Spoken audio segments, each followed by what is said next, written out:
অনেক তারা আমি তরে কইরা পাইলাম না রে।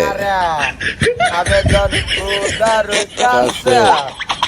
তুই যে ভাই টুকায়, হ্যাঁ, বস্তির পোলাবান যে কয় এমনি এমনি কয় না, তোর চুলের কালার দেখে তোরে বস্তির পোলাবান কয় এবং টুকাই কয়, বুঝছ?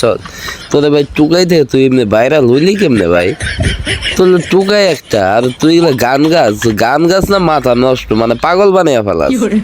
তো গান শুনলে মনে হয় কি কই আমি, হ্যাঁ, গান শুনলে মনে হয় কান মান তাই চরমর দিয়ে দাঁত মাত খুলে আলি, আবার তার মাদার চুত টিকটক আইসা পাগলামি চুদা, এগুলা পাগলামি চুদানোর জায়গা তুমি? হালার ঘরে হালা টুকাই কোথায় আর জানি, টুকাই গো তো তার একটা ইয়ে আছে, তোর তো টুকাই গো থেকে মেয়ে খ্রিস্ট। আর চুলডি বুঝছস কালো করিস, কাইটা চুলডি কালো করিস বুঝছস, আর চুলডি ছোটো করিস, একবারে বিশ্বাস করবি না ভাই, তোর একবারে বানরের মতো লাগে বুঝছস। ওই দামরাই মিরপুর চিড়িয়াখানায় যে বানর গুলাই আছে, সেম বানরের মতো লাগতেছে তোরে।